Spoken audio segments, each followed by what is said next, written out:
June মাসের মাঝামাঝিতে মার্কিন house of কমন্সে পাশ হয় ট্রাম্পের বিগ বিউটিফুল বিল। এর ঠিক 2 সপ্তাহের মাথায় সিনেটে উত্থাপন করা হলো এটি, যাকে বিস্তৃত কর ও ব্যয় বিলের সংস্করণ হিসেবে উল্লেখ করছেন রিপাবলিকানরা। কংগ্রেশনাল বাজেট অফিসের মতে এই বিল আইনে পরিণত হলে আগামী 1 দশকে মার্কিন ফেডারেল ঋণ প্রায় $3 বৃদ্ধি পাবে।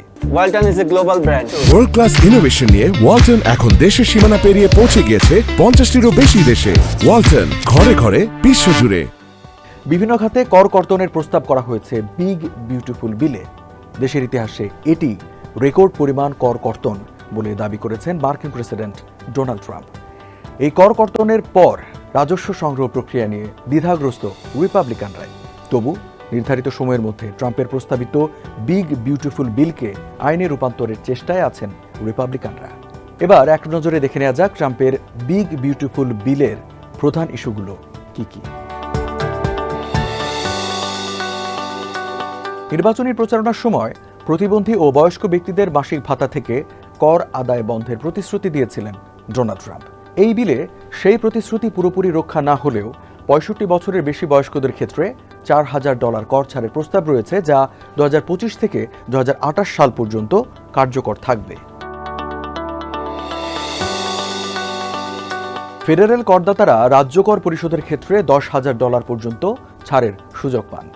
ট্রাম্পের প্রথম মেয়াদে 2017 সালে চালু হওয়া এই কর ছাড়ের মেয়াদ 2025 সালেই শেষ হচ্ছে। বিগ বিউটিফুল বিলে এই সুবিধাকে স্থায়ী করার প্রস্তাব দিয়েছেন রিপাবলিকানরা। একই সঙ্গে বিবাহিতদের ক্ষেত্রে রাজ্য ও স্থানীয় কর সীমা যৌথভাবে $40,000 উন্নীত করার প্রস্তাব দিয়েছেন তারা। এক্ষেত্রে সর্বোচ্চ যৌথ আয়সীমা $5 লাখ। যুক্তরাষ্ট্র সরকারের এক বৃহৎ প্রকল্প সম্পূরক পুষ্টি সহায়তা কর্মসূচি বা স্ন্যাপ। ইতোমধ্যে এর আওতায় রয়েছেন 4 কোটিরও বেশি নিম্ন আয়ের মানুষ। স্ন্যাপের আওতা আরও সম্প্রসারণের প্রস্তাব করা হয়েছে বিগ বিউটিফুল বিলে। এর জন্য রাজ্য সরকারের রাজস্বে ফেডারেল সহায়তা বৃদ্ধির প্রস্তাবও দেওয়া হয়েছে। কর্মস্থলে অতিরিক্ত শ্রমের বিনিময়ে পাওয়া অর্থ এবং যে কোনো উপহারের উপর কর বন্ধের প্রতিশ্রুতিও দিয়েছিলেন ডোনাল্ড ট্রাম্প। তার এই প্রতিফলন দেখা যাচ্ছে বিগ বিউটিফুল বিলে। ওভারটাইম ও উপহারের ওপর কর ছাড়ের প্রস্তাব রেখেছেন রিপাবলিকানরা। একই সঙ্গে যুক্তরাষ্ট্রে তৈরি গাড়ি ব্যবহারকারীদের ঋণ পরিশোধের ক্ষেত্রেও কর ছাড় সুবিধা পাবেন মার্কিনিরা। নবায়নযোগ্য জ্বালানিতে বিনিয়োগ করা হলে শতভাগ কর ছাড় সুবিধা পান মার্কিনিরা, কিন্তু এ নিয়ে বিভক্ত রিপাবলিকানরাই। নবায়নযোগ্য জ্বালানিতে কর ছাড় বন্ধের পক্ষেই বেশিরভাগ সদস্য। এবার তাদের মনোবাসনা পূর্ণ হতে যাচ্ছে। 2026 সালে নবায়নযোগ্য জ্বালানিতে কর ছাড় 60% নামানোর প্রস্তাব করা হয়েছে বিগ বিউটিফুল বিলে। পরের বছর 20% করার রূপরেখাও দেওয়া হয়েছে।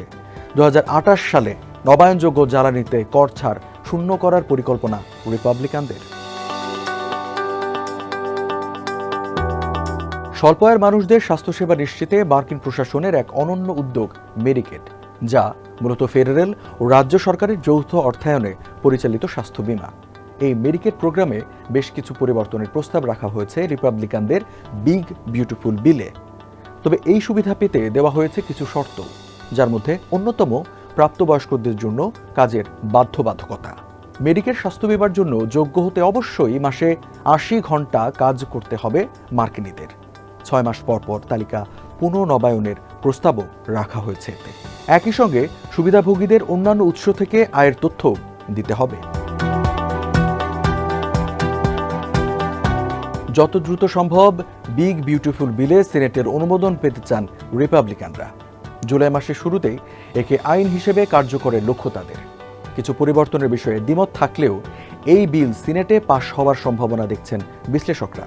তাদের মতে এটি আইনে পরিণত হওয়ার সবচেয়ে বড় কারণ ট্রাম্পের সমর্থন।